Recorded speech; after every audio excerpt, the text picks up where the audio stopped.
Գյուրջան Կասկադ, հասանելի բնակարաններ 65 ամիս մարման ժամկետով։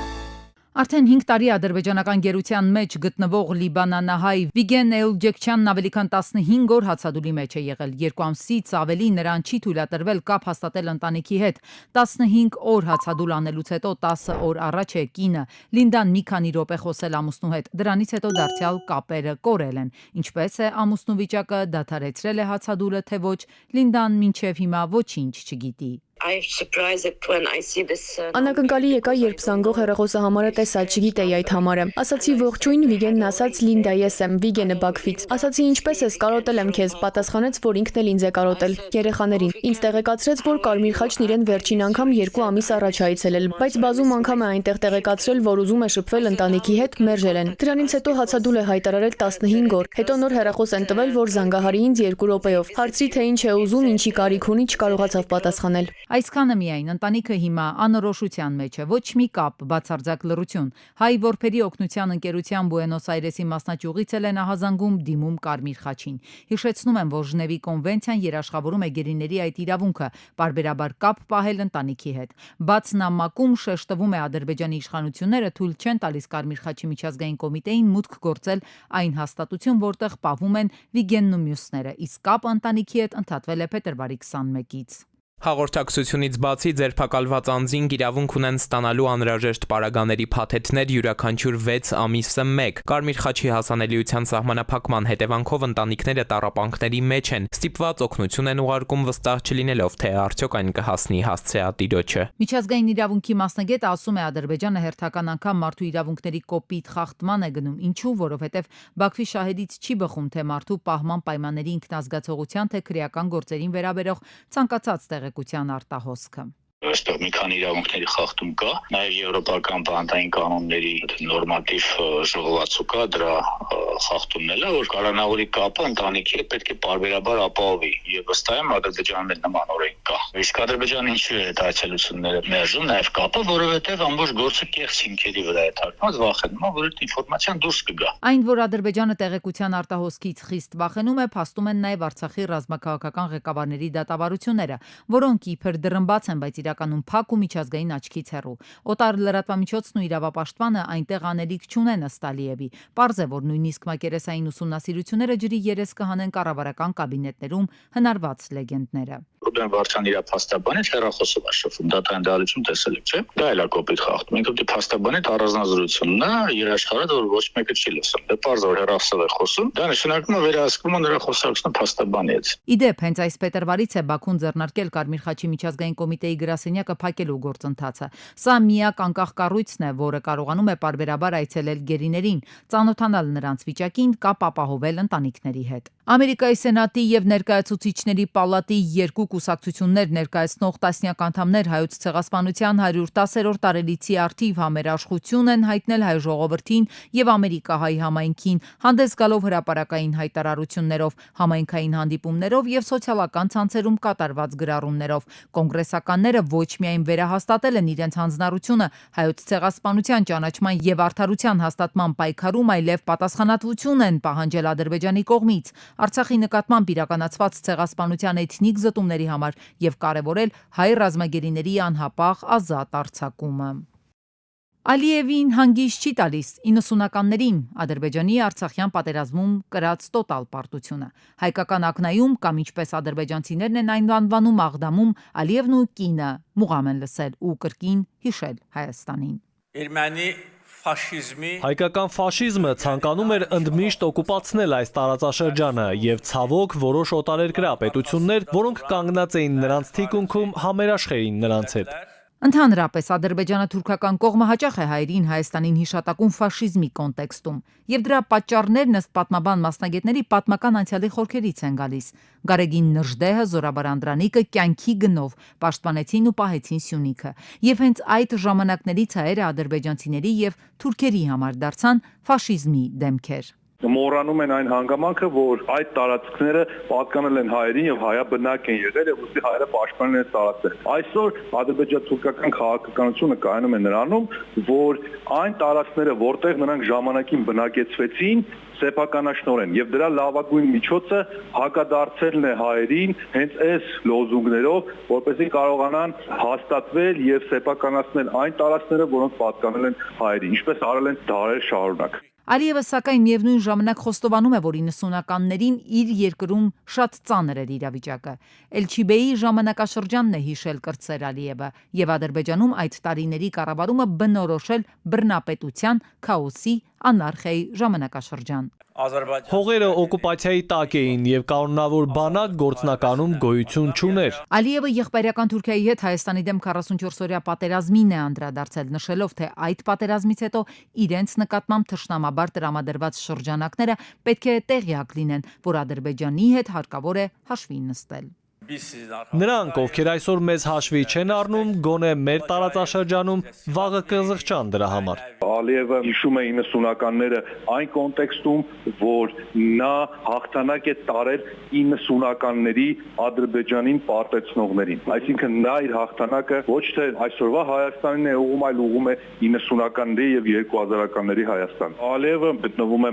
բավականին մեծ էյֆորիկ ազդեցության տակ եւ ունենալով իրեն սատարող Թուրքիան իր ետևում, ամեն անգամ փորձել է տարածաշրջանին հաթաթա տալ եւ այդ 44-օրյա պատերազմի հաղթանակը նրան հնարավորություն է տալիս երկար լեզվով խոսելու։ Խնդիրը կայանում է նրանում, որ համապատասխան պատասխանը Ալիևին չի անդրադարձվում եւ Ալիևը գնալով ավելի է իր հռետորաբանությունը փոխում։ 90-ականներին պատկերն այլ էր, աշխարհը խոսում էր Արցախյան պատերազմում հաղթանակ տարած Հայաստանի հետ, Հայաստանն էլ ուժեղ դիրքերից խոսում էր Արցախի ինքնորոշումից։ Այսօր այդ ինքնորոշման գիծը ուղղակի չկա։ Նա կարողանում է այս հաթաթան տալ եւ մենք տեսնում ենք աշխարհաքաղաքական իրավիճակում, որ տարատեսակ խոշոր պետություններ այժմ կարծես թե եթե չասեն գովեստով, ապա լոյալ են մոտենում այն հարցին, որ Արցախը որպես այսպեսին դադարեց գոյություն ունենալով, այսպես չակերտավոր Ադրբեջանը վերականգնեց իր տարածքային ամբողջականությունը եւ այսօր աշխարհը խոսում է հաղթողի հետ։ Քաղաքագիտական համայնքն է նկատել Ալիևի մոտ կա որոշակի վախ, սինդրոմ, որ Հայաստանում վերադառնալու են ռևանշիստներ եւ որոնք կարող են իրավիճակ փոխել թե դիվանագիտական դաշտում եւ թե նաեւ գետնի վրա։ Ալիևը հիմա փորձում է բոլոր դիվանագիտական եւ ոչ դիվանագիտական գործիքները գործածել, որպեսզի աշխարհը իր հետ խոսի, այլ ոչ թե Հայաստանի։ Ոչ միայն հուշարձանների, այլև պատմական հիշողության դեմ հենց այս ճակատում է կռիվ տալիս թշնամին։ Ադրբեջանցիների հերթական թիրախը Մայրաբերդ Ասկերանի հուշահամալիրն է։ Փաստում են արբանյակային լուսանկարները։ Ոչնչացրել են հուշահամալիրը ու նաև Մայրաբերդից դեպի Տիգրանակերտ ու ակնատանող ճանապարհի ձախ եզրին գտնվող Արցախյան ազատամարտին նվիրված տանկ հուշարձանը։ Վանդալիզմի երկու դեպքերն էլ իրագործել են ծանր շինարարական տեխնիկայով։ Մայրաբերդի հուշահամալիրի տարածքում էին գտնվում հայրենական մեծ պատերազմին ու Արցախյան ազատամարտին նվիրված հուշարձաններ, ինչպես նաև հայոց ցեղասպանության ու Սումգայիթի հայերի ցեղասպանության զոհերի հիշատակի խաչքարը։ Շուշիի ազատագրման, հայրենական մեծ պատերազմի 80-ամյակի նախաշեմին հերթական ոչնչացված հուշահամալիրն է։ Մինչ այդ մենք տեղեկություն ենք ստացել, որ հողին է հավասարեցվել Մարտակերտի շրջանի Վանք գյուղի տարածքում գտնվող հուշահամալիրը, որի տարածքում ոչ միայն հայրենական մեծ պատերազմի, այլ նաև Արցախյան պատերազմի հիշատակին նվիրված հուշարձաններ կանգնեցված։ Ոչնչացնելով հուշարձանը փորձում են ջնջել հիշողության բեկորները, ասում է Կովկասագետ Ավանեսովն ու ընդգծում։ Մեծ հայրենականի հաղթանակը այդ թվում խորհրդային պետություններինն է, որը փաստացի Ադրբեջանի համար որևէ արժեք չունի։ Ցավոք սրտի արողակարգային հայտարարություններից բացի մինչ օրս որևէ լուրջ հակադարձող քայլ հայտարարություն դատապարտում չի եղել Ռուսաստանի Դաշնության արտգործնախարարության պաշտոնական ներկայացության կողմից։ Մի քանի անգամ հարցին անդրադարձել են ճեպազորույցների ընթացքում, ընդհանրապես նշելով, որ մենք ադրբեջանական կողմին պահանջել ենք, որպեսզի հարգեն հայրենական պատերազմի հիշատակը, ոչ ավելի։ Թշնամու այս համակարգված քաղաքականության նպատակը մեկն է՝ ջնջել հայերին ու նրանց հետքը։ Մինչև երբ են քաղաքական շահերը գերադասելու ու աչք փակելու մշակութային այս էջնոցիդի վրա։ ԱՄՆ նախագահ Դոնալդ Թրամփը Սաուդյան Արաբիայի ժամանել Պարսից ծոցի երկրների այցի շրջանակում։ Երկրորդ անգամ նախագահ ընտրվելուց հետո սա նրա առաջին արտասահմանյան այցն է։ Նա նախատեսում է այցելել նաև Արաբական Միացյալ Էմիրություններ եւ Քաթար ու ԱՄՆ վերադառնալ $1 տրիլիոն արժողությամբ։ Ըստ աղբյուրների Թրամփի այցը հիմնականում բիզնեսի վրա շեշտադրմամբ է լինելու, իսկ աշխարհաքաղաքական օրակարգը երկրորդ պլան է մղվելու։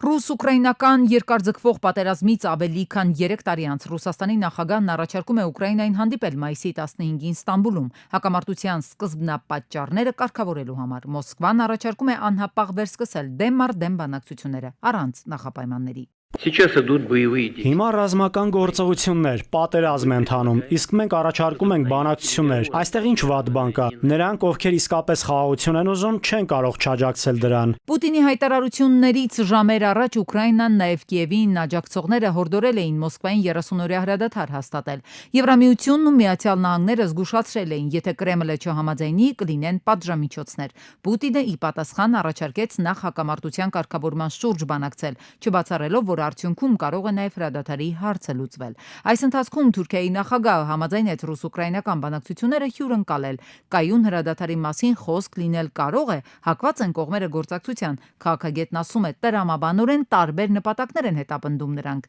Հետո հիշեցնում են նախորդ ձախողված բանակցությունները դեռ պատերազմի մեկնարկին թե բելարուսական, թե թուրքական հարթակներում։ Եկան ինչ-ինչ համաձայնությունների, որոնք հետագայում երկու կողմեր մերժեցին։ Գոնե այս մեկ ամսվա ընթացքում, չգիտեմ, երկու ամսվա ընթացքում ամբողջական զինադադար դժվար է պատկերացնել։ Քաղաքագետն ասում է, պարզ է, որ օրինակ բելարուսական հարթակը առավել ձեռնտու է ռուսական կողմին։ Առավել ևս, եթե դա համեմատենք ՆԱՏՕ-ական Թուրքիայի հետ, Էրդողանը երբեք չի թաքցրել իր կողմնորոշումն այս հարցում ու աջակցությունը Կիևին։ Ինչու է նորից ակտիվանում Ստամբուլը ու մեծ բանակցության հարթակ տրամադրողի հեղինակությունը տրվում է Էրդողանին։ Ռուսաստանը անընդհատ փորձում է Թուրքիային, ինչպես նաև տեսնում ենք Ադրբեջանին, անընդհատ կիրաշահում է, անընդհատ այսպես ռևերանսներ է անում, ուրեմն ունի ինչ-որ լուրջ կախվածություն։ Հիմնականում տնտեսական առումով է այդ կախվածությունը դրսևորվում, որոշ կարևոր այսպես տրանզակցիաներ առևտրական եւ ֆինանսական տեղի են ունենում Ադրբեջանի եւ Թուրքիայի միջոցով։ Կարծում եմ նաև ինչ-որ առումով Ռուսաստանի եւ Ամերիկայի միջև համաձայնություն կա։ Այստեղ մի հուշագրավ փաստ եւս ԱՄՆ պետքարտուղար Մարկո Ռուբիոն մայիսի 14-ից 16-ը կայցելի Թուրքիա։ Հենց այս օրերին Ռուսաստանի Դաշնության ղեկավարությունը Կիևին առաջարկել է բանակցություններ վարել Ստամբուլում եւ ուրեմն ինչ ուղղություն է վերցնում աշխարհի վերջին տարիների ամենամասշտաբային հակամարտությունը։ Միանշանակ կանխատեսումներ անել քաղաքագետները չեն շտապում, որովհետեւ իրադարձությունները արագ են փոխվում։ Ամեն դեպքում դիվանագետների հաջորդ կանգառը Ստամբուլ, չհաջողված հարթակի ռեինկարնացիան։ Մայիսի 13-ին Ֆրանսիայում մեկնարկել է հեղինակավոր Կաննի կինոփառատոնը, որը մի քանի օրով մեկ վայրում կհավաքի կինոաշխարհի, ինչպես նաև մոդելային բիզնեսի, երգարվեստի եւ մարզական ոլորտի ամենահայտնի ներկայացուցիչներին։ Կաննի կինոփառատոնի շրջանում պրեմիերաներից ոչ պակաս սպասված են Կարմիր գորգով անցման աստղային արարողությունները, որոնց ժամանակ հայտնի դեմքերը եւս մեկ անգամ իրենց անթերի տեսքով պարծենալու հնարավորություն են ունենում։ Համացանցում տարածվել է մի զավեշտալի տեսանյութ, որում արչամկների կռիվ է եւ որն էլ խցանում է առաջացրել ճանապարհին դեպքը տեղի է ունեցել Չինաստանում։ Այս տարվա հունվար-մարտ ամիսներին նախորդ տարվա նույն ժամանակահատվածի համեմատ Հայաստանում 702-ով ավելի քիչ երեխա է ծնվել։ Բնակչության հավելավճարը նախորդ տարվա ցուցանիշի համեմատ կրճատվել է 17.4%-ով, կազմելով ընդամենը 181 մարդ նախորդ տարվա 1041-ի փոխարեն։ Հայաստանում այս տարվա առաջին եռամսյակում ծնվել է 7302 երեխա։ 2024-ի նույն ժամանակահատվածում ծնված երեխաների թիվը 8400 է եղել։ 2025-ի հունվար-մարտ ժամանակահատվածում Հայաստանում մահացել է 7121 մարդ, ինչը 158-ով ավելի է նախորդ տարվա ցուցանիշից։ ԱՄՆ նախագահ Թրամփը հայտարարել է գործադիր հրամանագիր ստորագրելու մտադրության մասին, որը կնվազեցնի դեղատոմսով դեղերի արժեքը ամբողջ երկրում 30-ից 80%-ով։ Նա ընդգծել է, որ մայիսի 12-ին երկրի պատմության մեջ ամենապատմական հրամանագրերից մեկը կստորագրի։ Թրամփը որոշումը անվանել է ազգի համար առավելագույն նպաստավոր քաղաքականություն։ Նրա խոսքով այս միջոցառումը նպատակ ունի վերացնել Միացյալ Նահանգներում դեղերի անարդարացիորեն բարձր գները համեմատած այլ երկրների հետ։ Մի խումբ բեռնափոխադրողներ եւ կոնյակագործներ փորձել են հանդիպել Հայաստանում Վրաստանի դեսպանին պարզելու համար, թե ինչու է Ռուսաստանի կամ Մերձբալթյան երկրներ արտահանվող իրենց ալկոհոլային խմիչքները հիմնականում կոնյակը տարանցիկ երկրում Վրաստանում ստուգումների ենթարկվում։ Նրանք փորձել են պարզել, թե որն է բեռնատարներն օրերով կամ շաբաթներով պահելու խմիչքը փորձաքննության ենթարկելու իմաստը, եթե ապրանքը Վրաստանում չի վաճառվելու։ Բողոքի մասնակիցներին հանդիպած դեսպանատան ներկայացուցիչը խնդրել է ցուցակ ներկայացնել, թե որ ընկերություններն են դեսպանության առաջ հավաքվել, որից հետո միայն կհասկանան, թե որն է լինելու իրենց անելիքը։ Հայաստանի ֆուտբոլի ֆեդերացիայի անվտանգության պետը բռնություն է կիրառել խաղադաշտում հայտնված անչափահաս երկրպագուի նկատմամբ։ Այս մասին հայտարարություն է տարածել Հայաստանի ազգային հավաքականի երկրպագուական առաջին հայկական ճակատ շարժումը։ Եթե վերոնշյալ անձին ու նրա ներկայացրած կազմակերպությանը խստագույնս եւ անհապաղ չպատժեն, Հայաստանի ֆուտբոլի ֆեդերացիայի կազմակերպած միջոցառումների ընթացքում կարգադրիչ ներկայացնող այս անձինք երկրպագուների կողմից ստանալու են նույնատիպ անհամաչափ պատասխան, ասվում է հայտարարությունում։ Հարյուրավոր դպրոցներում տնօրենի թափուր պաշտոնները կլրացնեն նոր կադրերով, այսուհետև կառավարման փորձ ունեցող յուրաքանչյուր կարող է ստանալ ուսաստատությունների տնօրենի հավաստագիր ու նշանակվել տնօրեն։ Այն ստանալու համար կարող են դիմել նաև նրանք, ովքեր ունեն բարձրագույն կրթություն, վերջին 10 տարվա ընթացքում մանկավարժական, գիտամանկավարժական աշխատանքի կամ կառավարման ոլորտի առնվազն 5 ու կրթության կառավարման ոլորտի առնվազն 3 տարվա աշխատանքային ստաժ։ Վստահ ենք, որ այս փոփոխությունը հնարավորություն է տալու նոր կադրեր ուսումնական հաստատությունների ղեկավարման գործընթացում ընդգրկելու համար։ Դպրոցներում կառավարման ճգնաժամը ի հայտ եկավ, երբ նախարարությունը տնօրենի պաշտոնը զբաղեցնելու համար տեխնատուներից պահանջեց դպրոցի զարգացման 5-ամյա ծրագիր, որը հաղթահարել մեծամասամբ չկարողացան։ Կրթության փորձագետն ասում է, նախարարությունը հետ քայլ է անում, փորձում այսպիսով շտկել իր բացթողումները, բայց առջևում նոր ոդիսականն է, հավաստագրերի տեսքով։ Քննություն է տալիս, նախարարությունը քննության արդյունքում գնահատման դեպքերում է քննությունը իրականացնում, որի արդյունքը համապատասխան միավորներ բարեր հավաքելու դեպքում դուք ստանալու սերտիֆիկատ, դա վճարովի ծառայությունը նաև 80,000-ի կարգի գումար են մասնակցել վճարում, որպեսզի սովորեն մասնակցեն քննությանը, ստանան սերտիֆիկատ, նոր մասնակցեն տնօրենի թափուր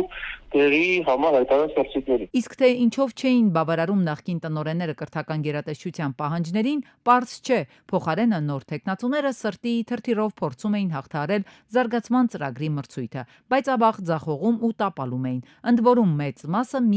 ընդ որում մեծ մասը մի քանի անգամ, ու այդպես Հայաստանի շուրջ 300 դպրոց մինչև օրս տնօրեն չունի։ Այստեղ պետքա ոչ թե նայել կրթության ոլորտից մարդը շատ բան հասկանում է թե չէ, այլ նայել ով է իրան նշանակում եւ ով է իրան գործից հանում։ Այսինքն եթե որոշ ժամանակ հետո ենթադրենք պարզ դարձավ, որ ինքը գործից բան չի հասկանում, ինչպես է վերահսկվելու դա եւ ինչպես է ինքը հեռացվելու աշխատանքից։ Կազմակերպչական ու կառավարչական հմտությունները այստեղ միանշանակ պետք են, ասում է փորձագետը, նկատում ամենևին էլ պարտադիր չէ լինել կրթական ոլորտի մասնագետ։ Կառավարումը ուրիշ ոլորտ է, ուրիշ արվեստ է։ Այդ իմաստով ես կարծում եմ դա ճիշտ է մեկը մյուսով չպայմանավորելը։ Հարցը ինչպես ենք նշանակումը կատարում, որպեսզի այդ նշանակումը չլինի, ենթադրենք կոռուպցիոն, քաղաքական եւ այլն այլ պատճառներից ելնող։ Այսինքն ով է այն օղակ, ով է այնացյանը, որ իրավասու է տնօրեն նշանակել եւ տնօրեն հեռացնել։ Տարակարծիք են փորձագետները դպրոցի տնօրենի ընտրության հարցում։ Այդ դու հանդերձ համաձայնում են, որ կրթական ոլորտը այսօր ամենախոցելիներից է։ Թվային հարթակ ավտոտրանսպորտային միջոցների առուվաճառքի, նվիրատվության, սեփականության իրավունքի փոփոխման համար։ Հիմա մեքենա վաճառողն ու ապրանք գնողը կամ մեքենան ինչ որ մեկին նվիրելը իրականացվում է հաշվառման քննական ստորաբաժանումներ այցելելով։ Նոր ստեղծվելիք օնլայն հարթակը հնարավորություն կտա այդ գործարքն իրականացնել առանց քննական ստորաբաժանումներ այցելելու։ Օրինակ, եթե քաղաքացին ցանկանում է մեքենան վաճառել թվային հարթակով, պետք է ընտրի վաճառվող տրանսպորտային միջոց եւ ինքնաշխատ եղանակով կազմի առքուվաճառքի պայմանագրի նախագիծը։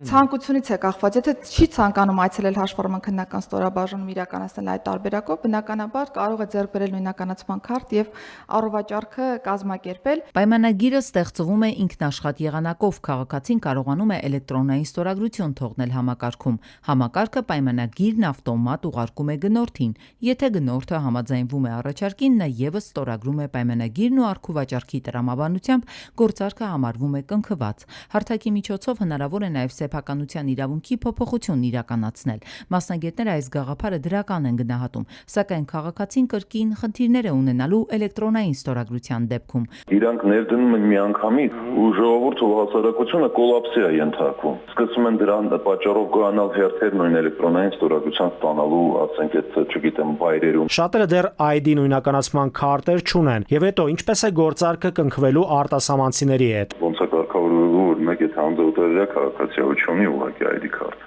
Կարող Հայաստանում առողջար քանի, բայց ասենք օրինակ ինքը չունի Հայաստանի Հանրապետության քաղաքացի ու ուղղակիորեն չունեն ID քարտ։ Մասնագետների դիտարկմամբ այս համակարգը հնարավորություն է տալու ավելի թափանցիկ ու վերահսկելի դարձնել նաև մեքենաների առքուվաճառքով զբաղվողների միջև կատարվող բիզնես գործունեությունը, սակայն պետք է ավելի շատ ուշադրություն դարձնել, որպեսզի համակարգը անվտանգային առումով անխոցելի լինի։ Անվտանգության ոչ մի երաշխիք չկա իրականում, ավելին նաև ասեմ, այդ տվյալների գեներացումը իմ խորին համոզմամբ հենց նպատակ է հետապնդում ուրեմն այդ տվյալները հավաքագրելու։ Հետագայում ինչ նպատակով օգտագործելու չեմ կարող ասել, դրա համար եմ նաև դեմ, հարցը դա չի։ Բազմաթիվ դեպքեր է լինում, եւ որ չի աշխատում այդ համակարգը, ասենք մի օր, երկու օր ընդհանրապես գոյություն չունի այդ համակարգը եւ չեն կարող նույնիսկ հայց մուտքագրել, որ չեմ ասում ինչ որ տվյալներ տեսնեն։ Սա դեռ ամենը չէ, եթե անձը վարկով տրանսպորտային միջոց է ձեռք բերում, ֆինանսական կազմակերպությունը գրավի իրավունքը պետք է գրանցի ներքին գործերի նախարարությունում, մինչև այդ քաղաքացիները այցելում էին հաշվառման քննական ստորաբաժանում։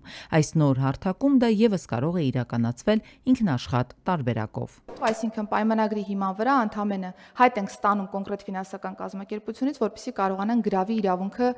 ձևակերպել մեր կադաստրում, եւ երկրորդը նույնը նաեւ լիզինգի մասին է։ Եթե ֆինանսական կազմակերպություն ունի ձեռք բերված տրանսպորտային միջոց, որը լիզինգի պայմանագրով տրամադրում է անձին, ապա այս դեպքում եւս լիզինգի իրավունքը գրանցվելու է հարթակում։ Ներքին գործերի նախարարությունը առաջարկում է այդ կարգավորումներն ուժի մեջ դնել 2025 թվականի սեպտեմբերի 1-ից։ Հարթակը հնարավորություն կտա գործարքներ իրականացնել նաև ոչ աշխատանքային օրերին եւ ժամերին։